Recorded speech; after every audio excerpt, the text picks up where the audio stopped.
जय श्री कृष्ण। हरि ओम। राधे राधे। बंशीधरम दुत्रधरम नमामि मनोहरम मोहहरम च कृष्णं मालाधरम धर्मधुरम धरञ्च पार्थस्य सारथ्यकरञ्च देवं कर्तव्यदीक्षं च समद्वशिक्षां ज्ञानस्य भिक्षां शरणागतिं च ददाति गीता करुणाद्रवोद कृष्णेन गीता जगतो हिताय। श्रीमद् भगवद गीता जी अध्याय 16 और श्लोक हमारा है 5वां और उसका भाग है 4। दैवी संपद विमोक्षाय निबंधाय सुरीमता माशुच संपदं दैवीम् अभिजातोऽसि पाण्डव। दैवी संपद विमोक्षाय निबंधाय सुरीमता माशुच संपदं दैवीम् अभिजातोऽसि पाण्डव। दैवी संपदा मुक्ति के लिए और आसुरी संपदा बंधन करने वाली मानी गई। ये पांडव तो दैवी संपदा को प्राप्त हो चुका है, इसलिए शोक करने की आवश्यकता नहीं है, चिंता करने की अब जरूरत नहीं है। अब इसकी बहुत गूढ़ रहस्य बातें बताते हैं। भगवान ने कृपा करके हमें मानव शरीर दिया है, तो उसकी सफलता के लिए अपने भाव आचरण का विशेष ध्यान रखना चाहिए, क्योंकि शरीर का कोई भरोसा नहीं है कब छूट जाए। ऐसी स्थिति में जल्दी जल्दी में अपना उद्धार करने के लिए दैवी संपत्ति का आश्रय और आसुरी संपत्ति का त्याग करना बहुत जरूरी है। दैवी संपत्ति में देव शब्द परमात्मा का वाचक है और उनकी संपत्ति देवानाम संपत्ति देवस्य दैवी देवस्य इयम दैवी देवस्य इयम दैवी। परमात्मा का अंश होने से जीव में दैवी संपत्ति स्वतः स्वाभाविक है। जब जीव अपना अंश ही परमात्मा से विमुख होकर जड़ प्रकृति के सम्मुख हो जाता है, अर्थात उत्पत्ति विनाशील शरीर आदि पदार्थों का संग तादात्म्य कर लेता है, तब उनमें आसुरी संपत्ति आ जाती है। क्योंकि काम क्रोध लोभ मोह दंभ द्वेष आदि जितने भी दुर्गुण दुराचार हैं, वो सारे के सारे नाशवान के संग से ही पैदा होते हैं। जो प्राणों को जीने रखने का चाहते हैं, प्राणों में ही जो रति है, प्राणों में ही जिनका प्रेम है, प्राणों को ही बचाना चाहते हैं। प्राण पोषण परायणः लोगों के लिए असुरवाचक शब्द है। असुषु प्राणेषु रमन्ते इति असुराः। इसलिए मैं सुखपूर्वक जीता रहूं, ऐसी आसुरी संपत्ति का खास लक्षण माना गया है। दैवी और आसुरी संपत्ति सब प्राणियों में दिखाई देती है। दैवी और आसुरी संपत्ति जैसे 6वें श्लोक में कह रहे हैं, द्वौ भूत सर्गौ लोकेस्मिन् दैव आसुरैव च दैवो विस्तरशः प्रोक्त आसुरं पार्थ मे शृणु। इस श्लोक में 2 प्रकार के प्राणियों की सृष्टि है, दैवी और आसुरी। दैवी तो को मैं विस्तार से मैंने कह दी, ये पार्थ आसुरी को विस्तार पूर्वक अब मेरे पास से सुन, वो भगवान आगे कहने वाले हैं। तो कोई भी ऐसा साधारण प्राणी नहीं है उनमें ये दोनों संपत्तियों न दिखी जाए। दोनों संपत्तियां हैं। हाँ, उसमें जीवन मुक्त तत्वज्ञ महापुरुष को तो आसुरी संपत्ति से सर्वथा भिन्न हो जाते हैं। जीवन मुक्त महापुरुष नाशवान से असंग होकर अविनाशी परमात्मा में स्थित हो जाते हैं। इसलिए उन लोगों में जीवने की आशा और मरने का भय नहीं है। सत्य स्वरूप परमात्मा में स्थित होने से उन लोगों में सद्गुण सदाचार स्वतः स्वाभाविक रहता है। तो सिद्ध महापुरुष तो दैवी संपत्ति से भी आगे बढ़ गए, इसलिए उन लोगों में देवी संपत्ति के गुण स्वाभाविक होते हैं, जो साधक के लिए आदर्श हैं। परंतु देवी संपत्ति से वंचित कभी कोई नहीं हो सकता है, क्योंकि जीव देव अर्थात परमात्मा का सनातन अंश है। परमात्मा का अंश होने से उसमें देवी संपत्ति है ही। आसुरी संपत्ति की प्रधानता होने से देवी संपत्ति दबी गई है, दब जाती है, दूर नहीं होती है, क्योंकि सत वस्तु कभी दूर नहीं हो सकती। इसलिए कोई भी मनुष्य सर्वथा दुर्गुणी दुराचार नहीं हो सकता है, सर्वथा निर्दयी नहीं हो सकता है, सर्वथा असत्यवादी नहीं हो सकता है, सर्वथा व्यभिचारी नहीं हो सकता है। जितने भी दुर्गुण दुराचार है वे अकेले कोई भी एक व्यक्ति में सर्वथा हो ही नहीं सकते हैं। कोई भी कभी भी कितने भी दुर्गुण दुराचारी क्यों न हो, कितना भी, उसके साथ आंशिक सद्गुण सदाचार रहता ही है। दैवी संपत्ति प्रकट होते ही आसुरी संपत्ति दूर हो जाती है, क्योंकि दैवी संपत्ति परमात्मा की होने से अविनाशी है। आसुरी संपत्ति संसार की नाशवान होने से नाशवान है। सच्चिदानंद स्वरूप परमात्मा का अंश होने से मैं नित्य जीवित रहूं, अर्थात मैं कभी न मरूं, मैं सब कुछ जान लूं, अर्थात मैं अज्ञानी न रहूं, मैं सर्वदा सुखी रहूं, अर्थात कभी दुखी न हूं। इस तरह सत्य चित आनंद इच्छा प्राणी मात्र में रहती है, परंतु उससे भूल यही है कि मैं रहूं तो शरीर सहित रहूं। मैं यदि जानूं तो बुद्धि के कारण जानकार लूं, मैं सुख लूं तो इंद्रियों और शरीर के द्वारा सुख लूं। ये गलत बात है। मैं सर्वदा सुखी कह भी रहूं या ये विचार से कोई कभी निरंतर सुखी नहीं रह सकता है ना। तो इस तरह इच्छाओं को नाशवान संसार से ही पूरी करने की इच्छा करते हैं जो नाशवान है। इस तरह प्राणों का मोह होने से आसुरी संपत्ति रहती है। देहाभिमान में मैं सुखपूर्वक जीता रहूं, यह प्राणों का मोह रहता है। इसलिए देहाभिमान से आसुरी संपत्ति पैदा हो जाती है। इसलिए गीता में देहवद भी जायते, ऐसा देहिनम, जैसे देहवद भी 12वें अध्याय के 5वें श्लोक में भगवान कहते हैं।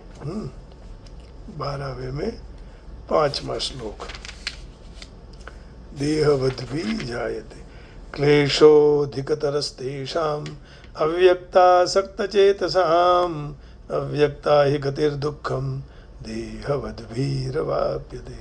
अव्यक्त में आसक्त चित्त वाले ऐसे साधकों को अपने साधन में कष्ट ज्यादा होता है, क्योंकि देहाभिमानियों के द्वारा अव्यक्त विषयक गति कितना भी दुख सहन कर ले प्राप्त करने में आता है। बहुत दुख सहन करने के बाद ही प्राप्त करने में आता है, ऐसा कह रहे हैं। कठिनाई से मिल रहा, ऐसा सरल नहीं मिलता है। तो देहिनम 3रे अध्याय के पहले 14वें में अध्याय के 5वां और 7वां श्लोक भी देख लेते हैं। 14वां अध्याय 5वां और 7वां। सत्वं रजस्तमैधि गुणा प्रकृति संभवा निबध्नन्ति महाबाहो देहे देहीनमव्ययम्। हे महाबाहो, सत्वगुण रजोगुण और तमोगुण, इन 3 प्रकृति में से उत्पन्न होने वाले गुण अविनाशी देही जीवात्मा के शरीर को बांध देता है। देही जीवात्मा शरीर में बांधे छे, जीवात्मा को शरीर में बांध देते हैं। फिर 7वें में रजोरागात्मकं विद्धि तृष्णासंग समुद्भवम तन्निबध्नाति कौन्तेय कर्म संगेन देहिनम्। हे कुंती नंदन, रागस रजोगुण को तो तृष्णा और आसक्ति को उत्पन्न करने वाले जान। वे कर्मों की आसक्ति से जीवात्मा को बांध देते हैं। रजोरागात्मकं विद्धि तृष्णासंग समुद्भवम तन्निबध्नाति कौन्तेय कर्म संगेन देहिनम्। सत्वं रजस्तम इति गुणाः प्रकृतिसम्भवाः निबध्नन्ति महाबाहो देहे देहिनमव्ययम्। सत्वं रजस्तम इति गुणाः प्रकृतिसम्भवाः निबध्नन्ति महाबाहो देहे देहिनमव्ययम्। अब तीसरे अध्याय के 40वें श्लोक में भगवान यही बात कह रहे हैं कि बंधन में वही आदमी आ जाता है जो मोहवश खुद को शरीर मानने लग जाता है। हम तो शरीर में रहते हैं, शरीर हमारा नहीं है, जीर्ण होता जा रहा है। जीर्यते जीर्यते जीर्यन्ति जीर्यते इंद्रियाणि मनोबुद्धि अस्याधिष्ठानमुच्यते एतैर्विमोहयत्येष ज्ञानमावृत्य देहिनम्। इंद्रियां, मन और बुद्धि, यह सर्व इन कामना में निवास स्थान कहे जाते हैं। बुद्धि, ये सब कामना के निवास स्थान कहे गए हैं। यह कामना और इंद्रियां मन और बुद्धि के द्वारा ज्ञान को ढक देते हैं, देहाभिमानी मनुष्य को मोहित करते हैं। इंद्रियाणि मनोबुद्धिरस्याधिष्ठानमुच्यते एतैर्विमोहयत्येष ज्ञानमावृत्य देहिनम्। तो इन पदों से देहाभिमानियों की बात आ गई। अब उनको आसुरी संपत्ति की अंतर्गत समझना चाहिए, जो खुद को सब कुछ मानने लग जाते हैं। देह अपना न होते हुए भी अपना मानने लग जाते हैं, तो फिर वह दुखी होते हैं।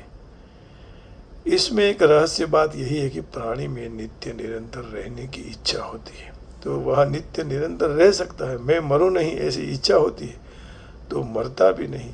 जीते रहने का अच्छा लगता है और जीते रहना वह स्वाभाविक है।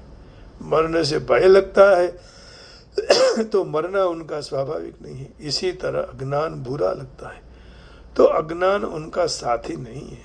दुख बुरा लगता है तो दुख उनका साथी नहीं। इससे सिद्ध होता है कि प्राणी का स्वरूप सत है, असत उनका स्वरूप नहीं है। सत स्वरूप होने के बाद भी सत को क्यों चाहते हैं?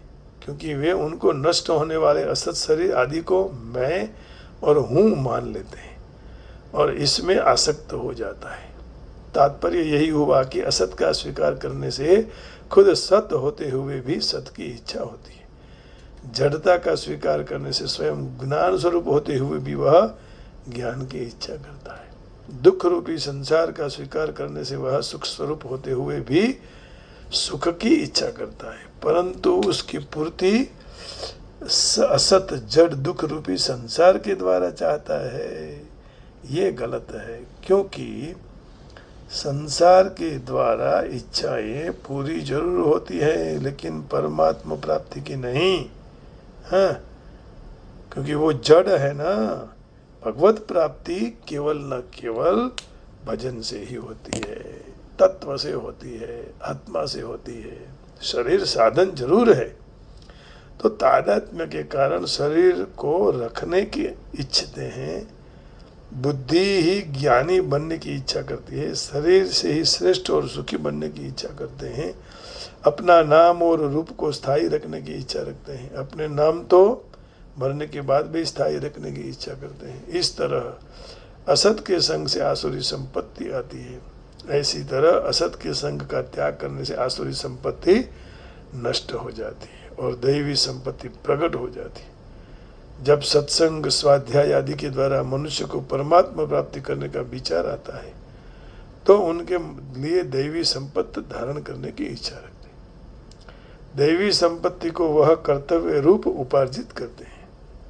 मुझे सत्य बोलना है, मुझे अहिंसक बनना है, मुझे दयालु बनना है, आदि आदि ये सब जितने भी दैवी संपत्ति गुण हैं वे गुणों के अपने बल से उपार्जित करने की इच्छा करते हैं। ऐसा सिद्धांत है। कर्तव्य के रूप प्राप्त की हुई अपने बल से पुरुषार्थ की उपार्जित की हुई चीज स्वाभाविक नहीं होती परंतु कृत्रिम है। वह उपरांत अपने पुरुषार्थ से उपार्जित मानने के कारण अभिमान आता है कि मैं बड़ा सत्यवासी हूँ, मैं अच्छा मनुष्य हूँ आदि। जितने भी दुर्गुण दुराचार हैं सारे के सारे अभिमान की छाया में रहते हैं। अभिमान से पुष्ट होते हैं। इसलिए अपने प्रयत्न से की हुई जितनी भी साधना है उस साधना में अहंकार सुरक्षित है और अहंकार में आसुरी संपत्ति रहती है। इसलिए जहाँ तक वह दैवी संपत्ति के लिए प्रयत्न करता है वहाँ तक आसुरी संपत्ति छूटती नहीं। अंत में वह हार मान लेता है और उनका उत्साह कम हो जाता है, उनका प्रयत्न मंद हो जाता है और मान लेते हैं कि यह मेरे वश की बात नहीं है। साधक की ऐसी दशा क्यों होती है? क्योंकि उसने अभी तक यही जानना नहीं कि आसुरी संपत्ति मुझ में आई कैसे, आसुरी संपत्ति का क्या कारण है। नाशवान का संग, उनका संग जहाँ तक रहता है वहाँ तक आसुरी संपत्ति रहती है और नाशवान के संग को नहीं छोड़ता तो आसुरी संपत्ति उसको नहीं छोड़ती। अर्थात आसुरी संपत्ति से सर्वसा मुक्त नहीं हो सकता है। इसलिए यदि वह दैवी संपद लाना चाहता है तो नाशवान जड़ता संग का त्याग करने से दैवी संपत्ति अपने आप प्रकट हो जाती है। क्योंकि परमात्मा का अंश होने से परमात्मा की संपत्ति उसमें स्वतः सिद्ध है, कर्तव्य रूप से उपार्जित नहीं करनी। इसमें एक विशेष बाबत है, दैवी संपत्ति के गुण स्वतः स्वाभाविक रहते हैं, उनको कोई छोड़ नहीं सकता। ऐसी खबर कैसे पड़ती है? जिस तरह कोई विचार करे कि मैं सत्य ही बोलूँगा, उम्र भर सत्य बोल सकता है, परंतु कोई विचार करे कि मैं झूठ ही बोलूँगा तो वह आठों पर झूठ नहीं बोल सकता है। सत्य ही बोलने के विचार होते वह दुख भोगना पड़ता है। सत्य बोलવાનો विचार करे तो दुख प्राप्त થાય, પણ એ આખો દિવસ આખી જિંદગી આઠે પહર અસત્ય નથી બોલી શકતો, પરંતુ झूठ બોલવા માટે વિવશ નથી શકતો। परंतु હું झूठो जो बोलीश, मैं झूठा ही बोलूँगा, ऐसा विचार होते ही खाना पीना बोलना चलना तक उनको कठिनाई हो जाती है। भूख लगी हो तो वह झूठ बोले या भूख नहीं है तो जीवन में कठिनाई हो जाएगी। यदि वह प्रतिज्ञा कर ले कि मैं झूठ बोलने से बेशक मर जाऊं फिर भी झूठ ही बोलूँगा, वह प्रतिज्ञा सत्य बन जाएगी।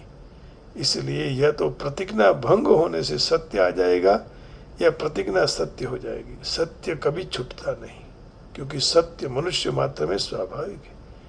इस तरह देवी संपत्ति के जितने भी गुण हैं उनकी सब की बाबत में ऐसी ही बात है। ये तो नित्य रहने वाले और स्वाभाविक है। केवल नाशवान का संग का त्याग करना है। नाशवान का संग अनित्य और अस्वाभाविक है। आसुरी संपत्ति आगंतुक है, दुर्गुण दुराचार बिल्कुल आगंतुक है। कोई मनुष्य प्रयत्न करता रहता है तो लोग ऐसा नहीं कहते हैं कि तुम प्रसन्न क्यों रहते हो, परंतु कोई मनुष्य दुखी रहता है तो कहते हैं कि भाई दुखी क्यों हो। प्रसन्न रहता है तो वो परमात्मा की कृपा है कि वो आनंद में रहता है। तो प्रसन्नता स्वाभाविक है और दुख अस्वाभाविक है। इसलिए अच्छे आचरण करने वाले को कोई नहीं कहता कि तुम भाई अच्छे आचरण क्यों कर रहे हो, परंतु बुरे आचरण करने वालों को सब कहते हैं कि भाई तुम बुरा आचरण क्यों कर रहे हो। इसलिए सद्गुण सदाचार अपने आप रहते हैं और दुर्गुण दुराचार संग से आते हैं, इसलिए वह आगंतुक है, मेहमान है। अर्जुन में दैवी संपत्ति विशेष रूप से थी। जब उसमें कायरता आ गई तब भगवान ने आश्चर्य से कहा कि तुम्हें कायरता आई कहाँ से, कैसे आ गई। दूसरे अध्याय के 23वें श्लोक में भगवान कहते हैं, दूसरा अध्याय और 23वां श्लोक, कि भाई ये होना नहीं था, तो पहले से ही दैवी संपत्ति लेकर तो जन्मा है।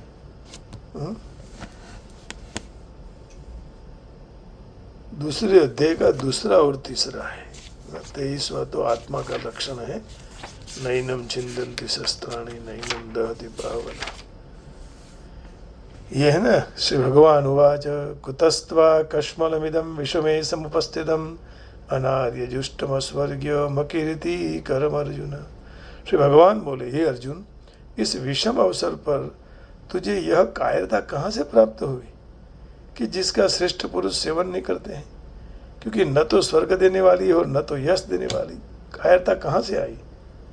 कुतस्त्वा कश्मलमिदं विषमे समुपस्थितम अनार्य जुष्टमस्वर्ग्यमकीर्ति कर्म अर्जुन। फिर कहा क्लैब्यम मास्मगम पार्थ नई तत्त्वयुपपद्यते क्षुद्रम हृदय दौर्बल्यम त्यक्तोतिष्ठ परंतप। अरे प्रथानंदन अर्जुन, इस नपुंसकता को प्राप्त न हो, क्योंकि तेरे लिए यह उचित नहीं है। ये शत्रुओं के तपाने वाले हृदय की यह तुच्छ दुर्बलता को त्याग कर युद्ध के लिए खड़े हो जाओ। तुम्हें तो युद्ध करना है। तो तात्पर्य यही हुआ कि अर्जुन में यह दोष स्वाभाविक नहीं, आगंतुक है। पहले उसमें यह दोष था ही नहीं। अर्जुन आगे कहता है कि जिससे मेरा निश्चित कल्याण हो वही बात कहो। दूसरे अध्याय के 7वें श्लोक में कार्पण्य दोषोपहत स्वभावः पृच्छामि त्वं धर्म सम्मूढचेतः यच्छ्रेयस्यान्निश्चितं ब्रूहि तन्मे शिष्यस्तेऽहं साधिमां त्वं प्रपन्नम्। कायरता रूपी दोष के कारण तिरस्कार के पात्र स्वभाव वाला धर्म की बाबत में मोहित चित्त थया हो। मैं आपसे पूछ रहा हूँ कि जो निश्चित रूप कल्याणकार वाली बात हो उस बात मेरे लिए कहो, क्योंकि मैं आपका शिष्य हूँ और मैं आपके शरण में आया हूँ। तो मुझे सच्चे रास्ते बताओ। अब तीसरे अध्याय के दूसरे श्लोक में भी यही बात को कुछ पुष्ट करना चाहते हैं।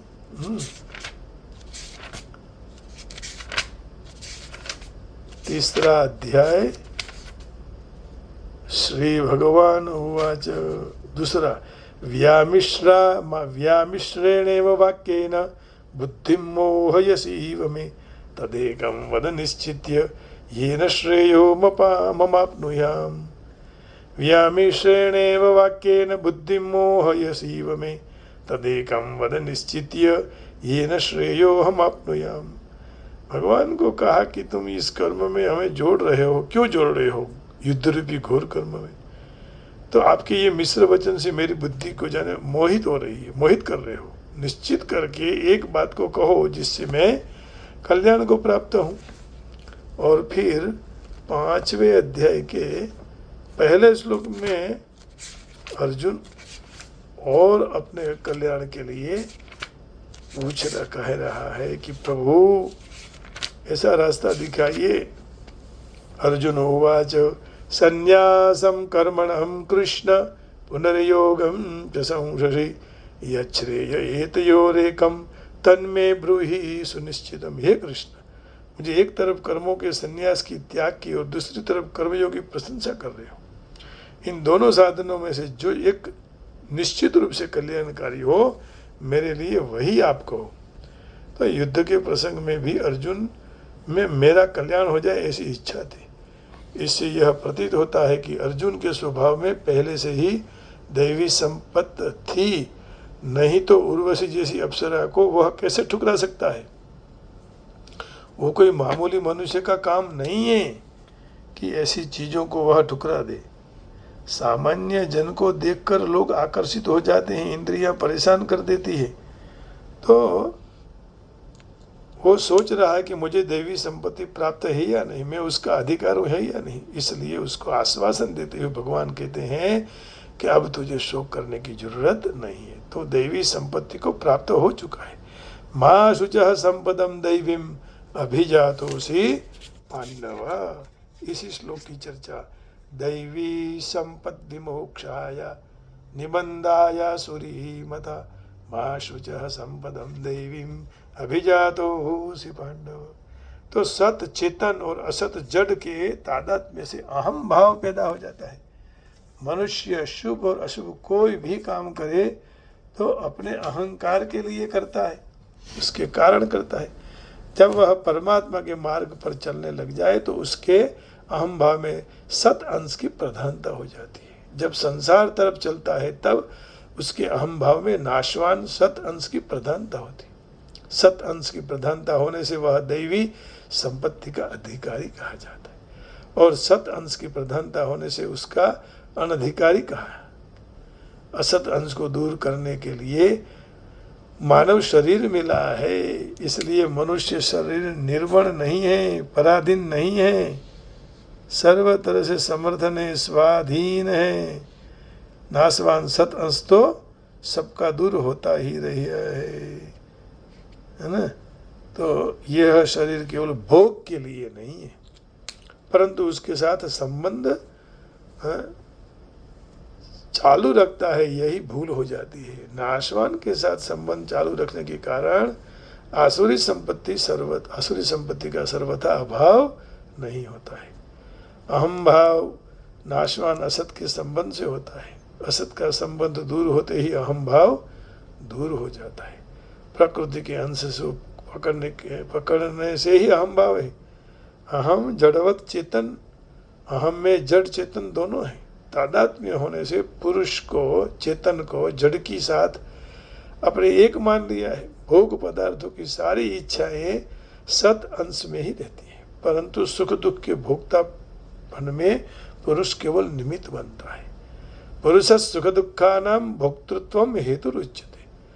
पुरुष सुख दुखानां भोक्तृत्व वास्तव में निमित्त है ही नहीं, क्योंकि वह प्रकृतिस्थ होने से भोक्ता बनता है। पुरुष प्रकृतिस्थो ही भुंक्ते प्रकृतिजान गुणान। इसलिए सुख दुख रूपी जो विकार है वह मुख्यत्वे जड़ अंश में ही है, परंतु तादात्म्य होने से उनका परिणाम ज्ञान चेतन पर आता है। मैं सुखी हूँ, मैं दुखी हूँ। जिस तरह लग्न होते ही स्त्री की जो आवश्यकता होती है वह अपनी आवश्यकता कही जाती है। पुरुष जो अलंकार आदि खरीदते हैं वह स्त्री के संबंध से ही स्त्री के लिए खरीदता है, नहीं तो उसके लिए अलंकार आदि आवश्यकता नहीं है। इस तरह जड़ अंश संबंध से चेतन में जड़ की इच्छा और जड़ का भोग बन जाता है, और जड़ के भोग जड़ अंश में होता है, परंतु जड़ के साथ तादात्म्य होने से भोग का परिणाम केवल जड़ में नहीं हो सकता है। अर्थात सुख दुख का भोक्ता केवल जड़ अंश नहीं बन सकता, परिणाम का ज्ञाता चेतन भोक्ता बनता है। जितनी क्रियाएं होती हैं वे सारी प्रकृति में होती हैं। जैसे तीसरे अध्याय के 27वें श्लोक में भगवान कह रहे हैं,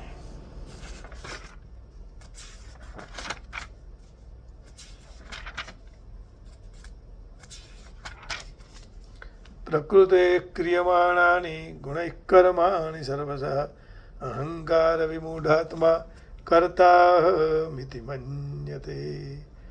और आगे कहेंगे पुरुषा प्रकृतिस्थो ही भुंक्ते प्रकृति जान गुणान। कहा ना। अब 13 का 29वां श्लोक भी देख लीजिए, उसमें भी यही बात। प्रकृतेर गुण सम्मूढ़ा सज्जन्ते गुण कर्मसु तान कृष्ण विदो मंदान कृष्ण विन्न विचालयेत्।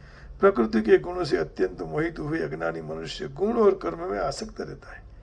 ऐसे संपूर्ण तरह से न समझने वाले मंद बुद्धि के अज्ञानियों को संपूर्ण रूप से जानने वाले ज्ञानी मनुष्य अपने को विचलित न करें, परंतु तादात्म्य को के कारण चेतन उनको अपने में मान लेते हैं।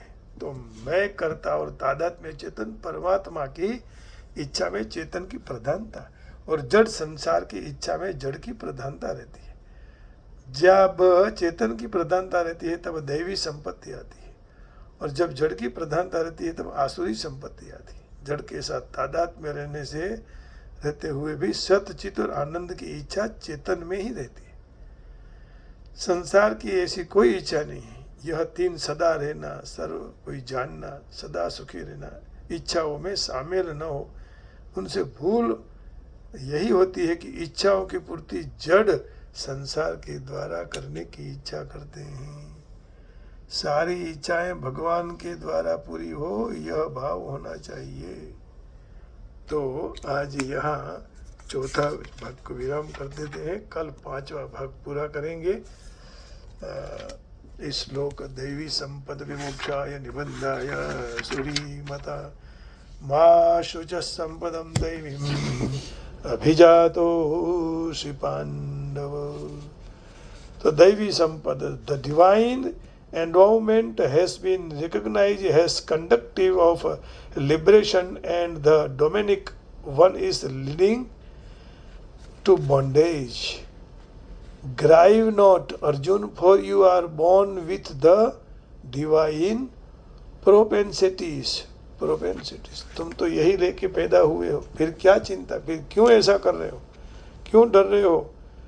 The transcendental qualities are conducive to liberation, whereas the demonic qualities make for bondage. Do not worry, O son of Pandu, for you are born with the divine qualities. यही लेके जन्मे हो तो चिंता करने की आवश्यकता नहीं है। तो क्या करना चाहिए? चिंता नहीं करना है, चेतन को पकड़ना है, और चेतन को पकड़ना है तो क्या करना पड़ेगा? भजन करना पड़ेगा। कहीं भी हो, अमेरिका में रहो, लंदन रहो, भारत रहो, भागवत विद्यापीठ में रहो, कहीं भी रहो, भजन करके रहो। सातलपुर रहो, सुयोजन में रहो, स्कॉट्सलैंड में रहो, शंखेश्वर में रहो, सोला में रहो, लेकिन क्या करते रहो? भजन करते रहो।